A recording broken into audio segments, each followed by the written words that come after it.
Greetings, fellow gorehounds, and welcome back to a Blood Splattered vlog. I'm the horror guru. And I may or may not be Count Jackula. He may not be. It's a mystery. It's a surprise. And we just watched Jordan Peele's Us, the follow-up to his groundbreaking and genre-redefining Get Out. Yes! Yes. And I'll say that this movie isn't as genre-redefining as Get Out was, but this was a damn fine sophomore release. This is an extremely good follow-up, and it is much more... The thing that I'm liking about it is he's playing a lot more with the camera, and the cinematography and the storytelling, all much more mature also, than in Get Out, even though Get Out was amazing. I love the use of colors as well. Oh, yeah. In this, like the use of red in particular, both symbolically and literally in the frame. Yeah. He used it really well. Yeah. He's obviously only getting better. Absolutely. My description of this movie would be is that if Get Out was a really contained, like, horror thriller with a very clear message and a very clear, event that took place. Yeah. This movie is bigger, way more ambitious, and leaves a lot more for you to interpret. This is Jordan Peele's Day of the Dead. Yes. Absolutely. Like you don't always get all your questions answered in this movie, and some questions are just left for you to piece together. Yeah. Some are open to interpretation, some he leaves little clues for you. And so your mileage is going to vary on how much you like doing that. Because I know there's already some people who really hate this movie because of that, but I loved it. Yeah, I loved it.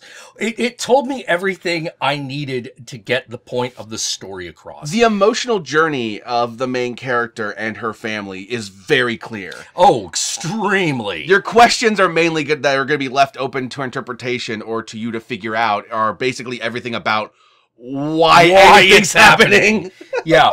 Why are there people? Let me put it this way: they go into what they are, but they don't go into why they exist. Yeah, they go into what they are. The why they exist is left way open to your interpretation. Yeah, you get one character's interpretation of why they exist. Yeah, it's kind of like it's like Night of the Living Dead that way. Night of the Living Dead, like you get like these theories, like like maybe it was the comet in space giving radiation. Oh, maybe it was chemicals. Maybe it was maybe hell is full and now the dead shall walk. You get all those theories, you know? But in Night of the Living Dead, you never actually get a full confirmation. And the important thing is in Night of the Living Dead, just like this, is that zombies are walking around, and in this one, it's doppelgangers are walking around. Doppelgangers, man. Yeah, doppelgangers. Yeah, and it's this movie is like, oh man, even if you're not fucking interested in like the ambiguity of what the movie's like trying to tell you, this movie is like fucking terrifying.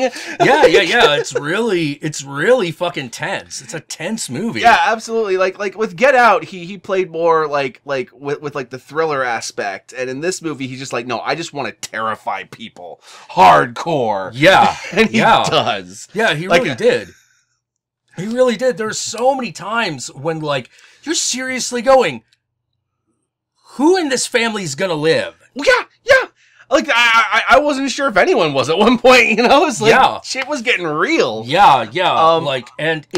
But it's funny because the movie has a deceptively small yet deceptively large body count. Yes, that's a good way to look at it. You know, it's like, there's a lot, there is killing on screen, but there's also a lot of killing off screen. It's also pretty bloody killing too. Oh yeah, they didn't skimp on that shit. You get some blood flow in this. If you thought Get Out needed a bigger body count, this movie delivers. Yeah. Well, like, question.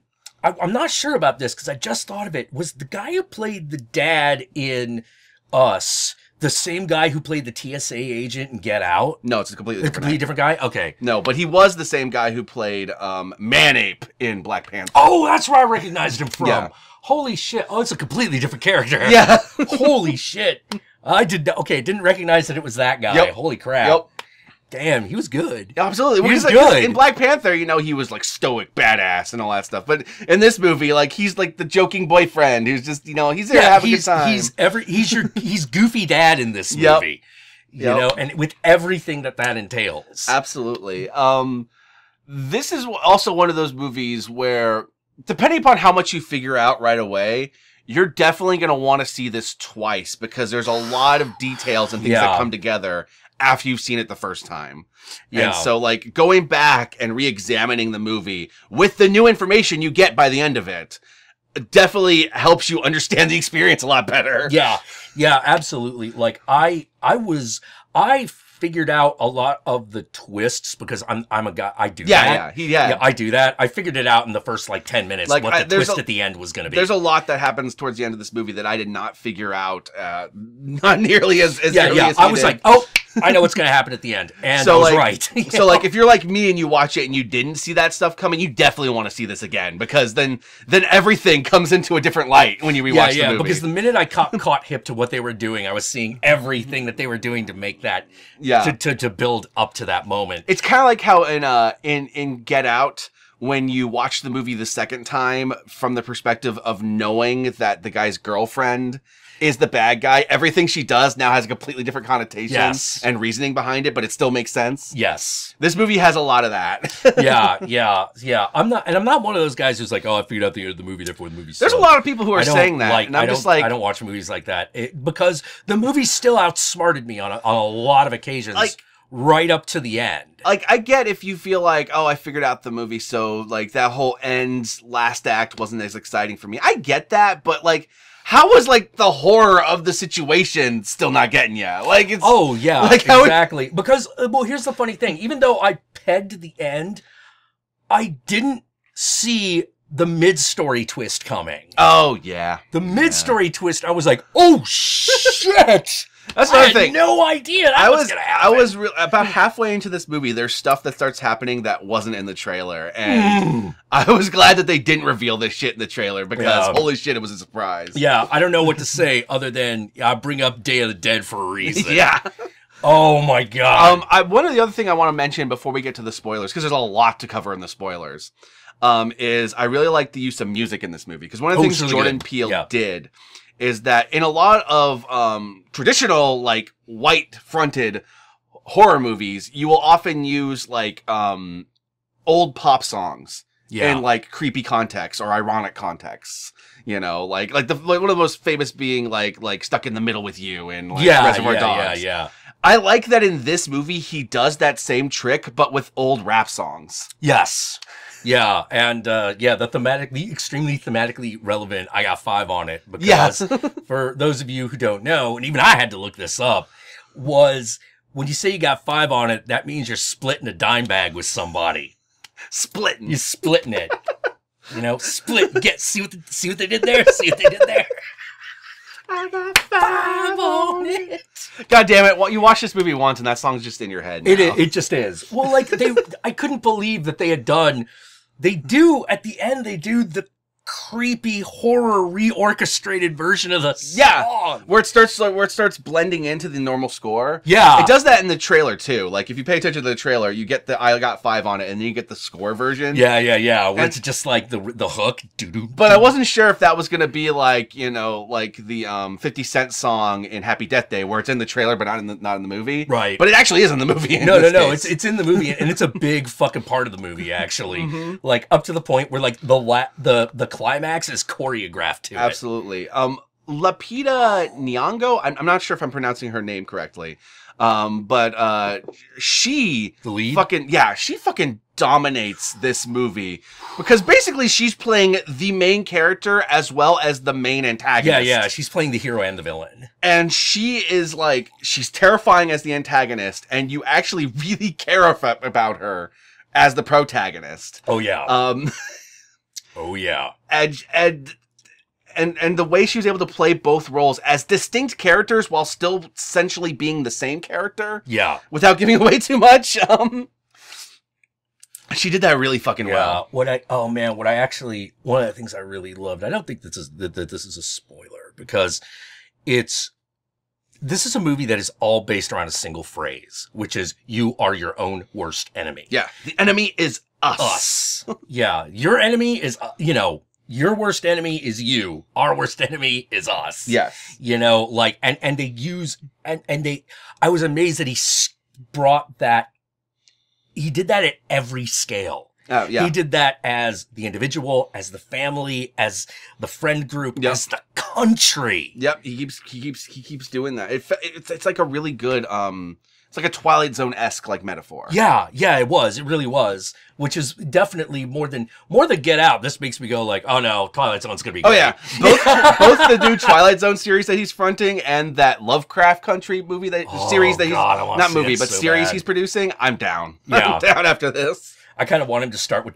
Tales from Red Hook. Oh, man. So we really get the like, watching a guy. I want to see that. I want to see a guy who loves H.P. Lovecraft actually go into how racist the guy was. Oh yeah, actually tackling the racial components of Lovecraft is a take that most people, when they adapt Lovecraft, they remove that stuff. Yeah, because it's really upsetting. Understandably so, and it still makes for good horror. But I'm really interested in seeing someone who actually tackles that directly instead of avoiding that part. Yeah, because like Jordan Peele can do both those sides. Yep. So it's like, oh no, please be as good as I'm hoping. Absolutely. And of course, like his penchant for doing stories that have social commentary laced with great metaphor, that's gonna translate amazingly to his Twilight Zone series. Yeah. I think we should move on to spoilers. Yeah, we could totally move on to spoilers. I highly recommend Us. Right now, it is probably my favorite horror movie I've seen so far this year, and it will be hard for any horror movie coming out this year to beat it. Yeah. It's just immaculately directed. It's got a great fucking sense of just poetry to it. It was legitimately horrifying. I'm like sitting in the theater and like there are points where I almost had to like cover my eyes. I'm like, no. Every time they did a new reveal, I was like, oh shit. Yeah. Like, oh fuck. I wasn't expecting that. So if you like Get Out, you should definitely check out Us. If you didn't like Get Out, you might like Us because it's different enough to where if the more race-centric parts of Get Out just didn't appeal to you, this movie is way broader than race. Yeah. And if you want to know what I'm talking about when I say this is Jordan Peele's Day of the Dead, go watch it. Yes. Find out. And with that said, let us move on to the spoilers.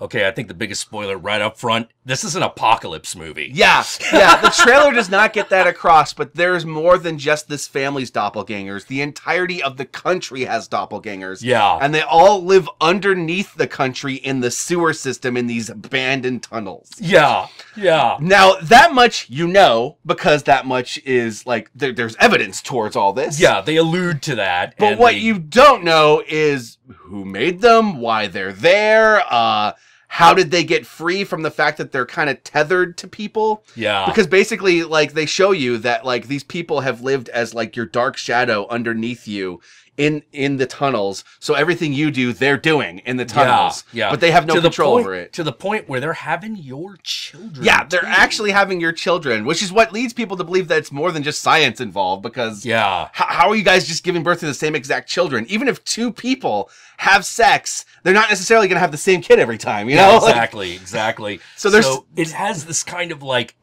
that's the big mystery component that they don't explain because that's essentially the premise. You get the one person's theory that it's like that whoever did this was trying to clone the people so that they can control them, but instead like they also clone the soul. Yeah. Well, they split the soul. Yeah. They split the soul, and there's a lot of if you're into Jungian psychology, there is a lot of the self and the shadow going on here. Absolutely. You know, and that's a huge component. They're not real clear on if there is a logical component as to how tethered they are. That is the one part of the movie where I feel like most people could poke holes into it. Yeah. Because you're not quite sure how tethered people are. There's a point in which one character literally controls the other one, or maybe the other character is just mimicking him to kill him, and you're not quite sure which one it is. But there's a lot of that. Another thing that becomes a little bit obvious, which is the final spoiler. Yes. Is that whichever one is below becomes the shadow. Yes. That seems to be the way it works, because we'll get to the big twist in a minute, because it's a big one. But that comes up. And Well, I could see people totally poking holes into that whole element of it. I wasn't really interested. It's kind of like Quentin Tarantino's criticism of It Follows. It Follows, yeah, it is. Where it's like, oh, like throughout the entire movie, they're constantly moving towards you, but in the one scene at the beginning when they're in the movie theater, the guy's just standing there. I'm like, oh, that's a good point. That's a good point. They don't really do that throughout the rest of the movie. Yeah, they're only basically it seems to stand still only when it's dramatically camera appropriate. And also, much like It Follows, the argument of what if they have anal sex? What if they have oral sex? Does it still count? What if it's not straight sex? And I'm like, all those questions poke holes in It Follows, and I agree that they do, but that's not the point. Yeah, exactly. And here they very obviously didn't set down too many concrete rules because they needed to essentially so that they can make the bigger point. Yes. So that they could do the bigger story, which is you're your own worst enemy. And also, it's very obvious once you start getting into the tethered and like them being down there, they're being your dark shadow, like you said, like very Jungian. Yeah. It starts to become clear how much of this is supposed to be allegorical. Yeah. You know? Oh, yeah. Well, the fact... The rabbit metaphor. Yeah. The rabbit metaphor, because, how to put it, because in the beginning, the girl goes into a house of mirrors. Mm-hmm. So the white rabbit is Alice through the looking glass. Yep. You know? Like, yep. Yep, and the thing that when they're in the tethered thing, everything they eat down there are these like weird cloned rabbits. Yeah, and because they're rabbits, they just keep reproducing. So like, yeah. So they just those are the ones that they don't eat, just make more rabbits. But I love that. I love that fucked up metaphor of like we're all up here living a relative life of luxury compared to the people down there. Yeah, it's a very class. Yeah. Like, in order for us to live up here and do all this thing, they have to be down there suffering. It's like this. Which is why it worked that they one of the other metaphors, and I'm like, oh my God, this is one of the weirdest metaphors of the fucking movie, is Hands Across America. Yes! Hands Across America is a major metaphor of the movie. The movie opens up with Lupita's character as a little girl watching a Hands Across America ad on TV. And you're sitting there wondering, like, oh man, what does that have to do with anything? And then when you start getting to the end of the movie and the untethering happens and all of the people below rise up and start killing everybody. And then they start forming a line literally across America holding hands in those red suits that they're wearing. Just like the Hands Across America image. I'm just like, oh yeah. Oh man, I see what you did there, man. That was fucking brilliant. That was fucking brilliant. That was a lot of fun. That was a moment because we saw this movie separately where I'm sitting there like, oh man, Jack's got to see this. Yeah. No, the moment I saw that, one of the things that happens is there's a lot at the point where they discover that there's more than their double out there. They turn the television on. Yes, and because they're like, okay. They have that Night of Living Dead moment. Yeah, they do. Where they're like, oh shit, this is everywhere. Oh fuck, what do we do? And that's when they reveal the Hands Across America part of it. Yep. And you're just like, and also explains the guy that her son sees at the beginning, who's just standing there like this, all creepy like. He's waiting for the rest of the hands. He's waiting for the rest of the hands. Yeah. Holy crap. That just, oh my God, it's so well done. And what I also like about it is that that whole, okay, now it's time for us to get into the the big twist at the end of the movie that kind of explains a lot of things the main character does throughout the movie. Yeah. And that's that at the beginning of the movie, when young Lupita goes into the House of Mirrors and encounters one of her doppelganger, it then cuts to her and her family thinks she's traumatized and they're taking her to psychologists and stuff like that, and she's not speaking.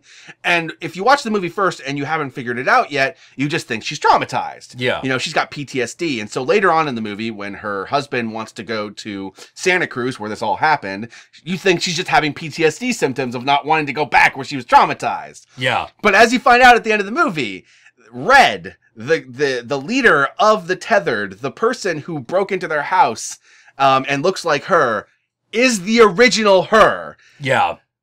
The main character we've been following the entire movie is her doppelganger, and she switched places with her. Yep. While the real version of her, has been trapped below as a tethered, even though she's not. Which is the reason why she can speak and the rest can't. Yep. She's the one who can speak. She's the one who can make a plan. Now, she can't speak very well because she hasn't done it in forever. Yeah. Because there's no one to talk to. But she's the only. She knows words. Everyone else just kind of grunts like it's Invasion of the Body Snatchers. Yeah. This is his second movie he made that's inspired by Invasion of the Body Snatchers. I like that this time he actually included the. Yeah. Oh, man. And that twist makes everything the character does throughout the movie, like, now have this double meaning. Because when you first watch it, if you didn't figure that out, like he did, you're going like, oh, she's got, like, PTSD. Oh, she's got anxiety. Oh, she doesn't want her son to end up in the House of Mirrors too and be traumatized or whatever. But you rewatch the movie now with this new piece of information and you go like, oh, she's not speaking because she couldn't speak. She couldn't speak. You know, she's not traumatized back then. Oh, she's not dealing with PTSD about going back. She's dealing with the fear of if we go back to the beach, they could get her again. Yeah. she might be back there again. She might switch places. In fact, her going to the beach will allow the character to move far enough to get outside again. Yep.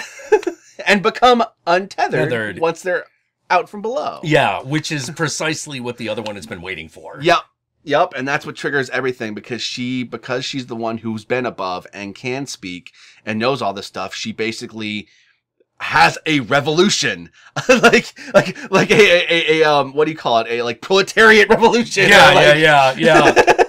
A people's revolution. A people's revolution, you know, against the fucking bourgeoisie or whatever. Yeah, pretty much. You know, like she has that revolution, and and because she's a little girl, she doesn't know a lot of things. Yeah. Like she was just a little girl in the fucking 80s who got trapped below, so she only has up to that point of intelligence and knowledge. Yeah. So the only thing she knows that actually represents freedom and unity and, you know, life is Hands Across America.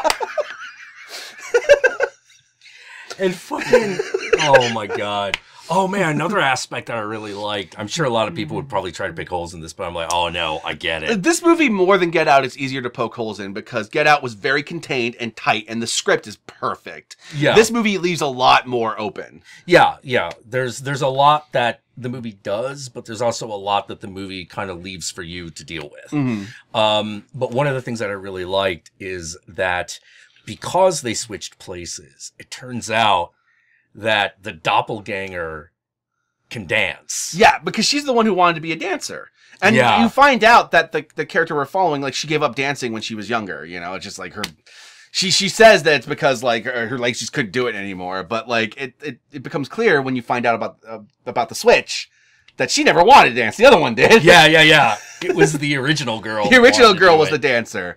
And so you get this great, oh man, probably one of my favorite, like, I don't know what to call it, but other than a fight sequence where, like, she's trying to fight the version of her who's, like, the real one, you know, like, whatever that means. Yeah. She's fighting that version of her, but she's, like, dancing and maneuvering through her every move. Yeah. Because they already know each other. They're already tethered, so they already kind of know, and they're both below at this point. Oh, man. Oh, God, the line that she says to the other one, which is, funny thing is, if it wasn't for you, I would have never learned to dance. Yeah. Fucking, oh, man. Dude. The thing is that even knowing the plot of the movie, so much of the joy is watching it. Yes. It is a wonderful experience. And, like, Jordan Peele's, like, visual vocabulary is upped in this. Yeah. And I greatly appreciated that. Yeah, no, we're going, no, knocked it out of the park again, man. Absolutely. It's this home run. Absolutely. I definitely look forward to his next movie. I look forward to his shows. I've been watching his YouTube one, Weird City, and that thing is weird as fuck. It lives up to its name, but it's really fun. Well, I'm like, I'm looking at Jordan Peele, and I'm like, dude, do you sleep? Probably not. Yeah. Well, I know a lot of people are going like, oh man, like what happens when like his movies dip? And it's inevitable. Like most people don't produce like Tarantino. I love every Tarantino movie, but even Death Proof was like less than some of his other ones. Oh yeah, totally. You know. Yeah. So like eventually he'll probably dip or whatever. But like, how many sketches did he make with Key and Peele? And how many of them outright sucked? Oh yeah, there are a lot of them that were bad. Not every one of them could be lightning in a bottle or rap confessions. But like, I would never want him to stop just because one sketch sucked, you know? Yeah. Because he's actually got a very unique creative voice. And I know people like to say, oh, he's not really that unique. Oh, he's taking from the Twilight Zone. He's taking from this. He's taking from that. And I'm like, look, if you have to name 5 different things that he's pulling from, then it's a unique piece of work. Because at that point, he's combined and made something new. Like, look, the other thing that I like is he is doing something that is a little stereotypical, but you don't realize that you've never seen it in a movie until you actually see it for the first time, which is in many ways more than Get Out. This one is his answer to, okay, what happens to a black family? They realize shit's going down. You know, who's better off? And his answer is like, oh no, we're ready. We're ready. We're fucking ready. We're still scared shit, but we're ready. There was like an interview where he said, where I think he was talking to Stephen Colbert, where he's talking about the was it Eddie Murphy or George or I think it was Eddie Murphy, not blank. I think it was Eddie Murphy who had the bit about like the black family in the horror movie. Get out! It's like, we gone. And so he's like when he approaches to writing his movies, he approaches it from like, well, so what happens when you have a black protagonist in these horror movies? Well, you end up with a protagonist who knows that shit's going down. Yeah. Yeah, so how do we make characters who have an idea what's going on, have a good idea how to respond to it, and it's still fun to watch them like go through, do that. Yep. Because none of his characters feel like they're too good for the movie they're in. No. You know what I mean. You buy everyone's reacting the way that character would. Yeah. Like the dad, like just being like, oh no, I'll just go out here with the baseball bat and deal with this. That seems like something that macho dude would do. Yeah. It's just like, go on, get crazy. They establish he's not super bright. No. He's brave. He's not necessarily bright. And there are points where I did question Lupita, the main character's her motivations for some of the things she did, but that became clear when I found out who she really was. Yeah, once you get to the twist, it answers all those questions. When her son is kidnapped and she immediately goes to the House of Mirrors, I'm just like, well, why would you assume they went to a House of Mirrors? Why not like another sewer entrance or something like that? Yeah, how did you find that door so quickly? But then when you find out who her doppel actually is, that it would make thematic sense. It would just make like logical revenge sense for her to take it right back there. Yeah. Because she knows exactly what's going on. So she knows exactly where to go because that's where the revenge would take place. So I'm like, okay, that makes sense. Yep, makes perfect sense. Oh, so good. I also like that twist. Even though this movie exists in this weird realm of like science fiction horror with a little bit of fantasy in it. Yeah. What I like about that twist is that it's a really interesting, unique take on like the Changeling. Yes. And I kind of like that. Yeah. I don't know how much of that was intentional, but like the thing that comes and replaces your child. Yeah. Like, the Changeling, the doppelganger, all that shit. And I kind of like, I don't know how much he intentionally pulled from that, but if he did, like, bravo, because that was a really unique take I can't imagine he didn't do that on purpose, because he did it so well. Yeah, I didn't realize I was watching a Changeling story until the end, and I I was like, that was really well done. Yeah. You think it's going to be something else up until that point, And then, no, this is... Mm-hmm. You're your own worst enemy. The enemy is us. And I also like that when it becomes clear that it's national. Yeah. Us doesn't just mean us. Us means US. There's layers, man. You know that fucking like Always Sunny in Philadelphia image of him like with like the fucking board and all like the lights. That's me after watching this movie. I'm just like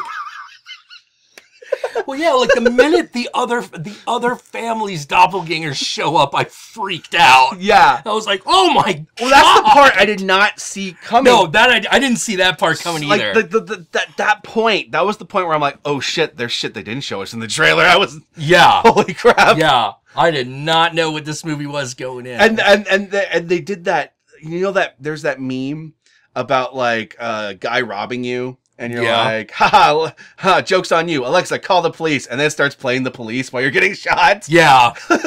I like that this movie had that joke in it, but with fuck the police. Yes. Fuck the police. Fuck the police. Fuck. And I didn't know I needed to see like a couple get fucking slaughtered while fuck the police was playing until I saw this movie. That was beautiful. Oh, it was so good. Oh, God. And when they fucking, like, they're sitting there watching television, the dead family's still there. Yep. And they're like, Yep. I love it. I love when they try to get in the car and they're arguing who should get in the car and they're using who has the bigger body count. Yeah. And like the dad's like, well, I killed myself and I killed the other guy, so I got the most kills here. It's like, yeah, but you're limping. Yeah. So they decide the daughter has to do it because she has 2 working arms, 2 working legs. Yep. And the next highest body count. Yep. But a lot of the things that the mom's trying to do, and like when she's trying to take control of the situation, makes a lot more sense when you realize that she actually does kind of know what's happening. Yeah, she has an idea what's up. Better knowledge than anyone else. So like the moment where like she's like telling her husband to shut up when they're talking. Yeah. Like, it's because, she knows they don't want money. She knows they don't want this, they want that, because she knows that they want revenge. They want revenge. Yeah. You know? And what she wants to do is just negotiate it so her kids don't die. Like, yep. I also like the mirror that when she was left below and she was chained up to that bed, the first thing that Red does when she gets above and meets her face to face is has her chain herself up. Yeah. Nice little mirror image. Perfectly mirrors itself. And there's a lot of, and that's one of the things that I noticed that was a very obvious improvement on the visual storytelling because so much of the story is told with reflections in mind. Yep. Whoa. Like to the point it's a lot like Annihilation that way. It is. Yeah. Well, like the first jump I had, you know, which wasn't a wow, but it was a whoa. Mm-hmm. You know, was the first shot in the House of Mirrors where it looks like the girl's going one way and then she turns the corner and you realize you're looking at a reflection of a reflection. Yeah, like, that was brilliant. Jesus. That was fucking brilliant. It was great. I fucking loved it. So, yeah, like I've said, I highly, highly recommend Us. I think it is the best horror movie I've seen so far this year. Oh, yeah. And I look forward to what this year has to offer. And I hope more horror movies take the challenge. I look forward to that Ma. Oh, Ma looks good. Ma looks damn good. With that Octavia Spencer. Yeah. in like a Kathy Bates kind of role. Yeah, like, yeah. So down for that. So where can they find you, Count Jackula? Well, you can find me on Twitter, Count_Jackula. You can find me at Instagram, Satanic Jackula, and you can find me here on YouTube. I have my own channel, obviously. I do horror reviews, other assorted things, and I stream every Wednesday at 6 p.m. Pacific Standard Time and Sunday at 9 p.m. Pacific Standard Time, and I hope you will see me there at the Count Jackula stream. And if you watch my show and at one point like watched his reviews and maybe like fell off, he brought his reviews back recently. You should go check out his Rudolph Shiny New Year review, which just hit earlier this month, and it's fucking great. It goes off the rails. You know me, I'm the Horror Guru. You can find me on Twitter at the Horror Guru, Facebook at the Horror Guru, Twitch at the Horror Guru, though I haven't been using Twitch as much lately. I've been way more focused on making new Blood Splattered cinemas than I have been in the streaming thing, and I apologize to anyone that liked to watch me stream, but my heart's just more into this. And on that topic, the new video should be out sometime within the next few weeks. It's almost done. And, by the way, if you like, how can we support you guys? Hey, we got those Patreons! Hell yeah, go to our Patreons. There's going to be our Patreon, actually, I'll put both of ours in the description below. And if you wait till at the end of the video, it'll also pop up as one of the little buttons. Yeah, but there'll be a link in the description below. It's the important part. And if you're like, hey, I can only give like $1 a month. Sold, American. It's fine by me. Yeah, no donation too small. Every little bit helps. Oh, God, yeah. Yeah, it does. And with that said, peace out, my fellow gorehounds, and I will catch y'all later.